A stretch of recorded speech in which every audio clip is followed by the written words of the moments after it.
மதுரை காய்கறி சந்தையில் அதிமுக பொதுச் செயலாளர் எடப்பாடி பழனிசாமி தற்பொழுது தேர்தல் பரப்புரையில் ஈடுபட்டு வருகிறார். இதுகுறித்தான கூடுதல் விவரங்களுடன் எமது செய்தியாளர் மதிவாணன் இணைப்பில் இருக்கிறார். வணக்கம் மதிவாணன், விவரங்களை பகிர்ந்துக்கோங்க. வணக்கம் பிரபாவரி. நாடெங்கும் நாடாளுமன்ற தேர்தலுக்கான அந்த பிரச்சாரம் என்பது சூடுபிடித்திருக்கிறது. இதனுடைய அடிப்படையில் மதுரை மாவட்டத்தில் நாள்தோறும் அந்தந்த கட்சியை சார்ந்திருக்கிற வேட்பாளர்கள் தொடர் பிரச்சாரம் மேற்கொண்டு வருகின்றனர்.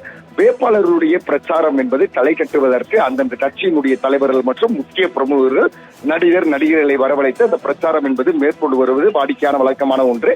அதனுடைய அடிப்படையில் மதுரை மாவட்டத்தில் அந்தந்த கட்சிக்கு முக்கிய பிரமுகர்கள் மற்றும் தலைவர்கள் தொடர் பிரச்சாரம் மேற்கொண்டு வருகிற சூழ்நிலையில் தற்சமயம் மதுரையினுடைய அதிமுக வேட்பாளராக, அதாவது நாடாளுமன்ற வேட்பாளராக திரு சரவணன் என்பவர் அறிவிக்கப்பட்டு தொடர்ந்து பிரச்சாரம் என்பது மேற்கொண்டு வருகிறார்.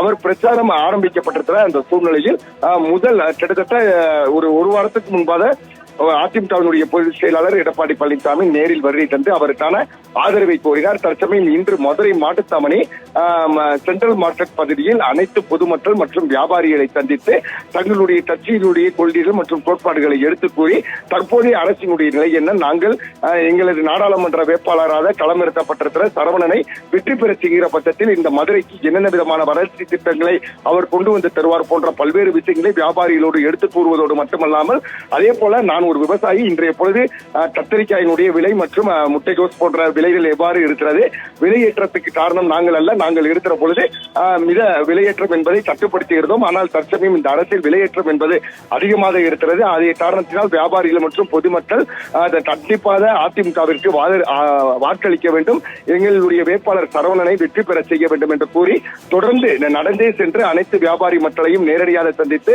ஆதரவு கோரி வருகிறார். மக்களை பொறுத்தவரையில் அமோத வரவேற்பு கொடுக்கிற பட்சத்தில் கூட தொண்டர்கள் மற்றும் நிர்வாகிகள் ஏராளமானோர் கலந்து கொண்டு அவருக்கு உற்சாக வரவேற்பு கொடுத்து வருகின்றனர். இந்த மாட்டுத்தாவணியினுடைய மார்க்கெட் பகுதி என்பது மதுரையில் இருக்கக்கூடிய அனைத்து தரப்பு மக்களும் வந்து செல்லக்கூடிய ஒரு வாடிக்கையான இடம். அதனுடைய அடிப்படையில் இந்த பிரச்சாரத்தை இங்கு துவங்கி இருக்கிறார். பின்பு மிக தெரியாத மதியம் 2 மணிக்கு மேல் தேனி பகுதிக்கு சென்று அங்கே இருக்கக்கூடிய வேட்பாளரை ஆதரித்து பிரச்சாரம் செய்கிறார். அதே போல மதுரையை பொறுத்தவரை இன்றைய பொழுது முதலமைச்சர் இங்கே வந்து பொதுக்கூட்டத்தில் கலந்து கொள்ளுகிறார். பிரபாவதி,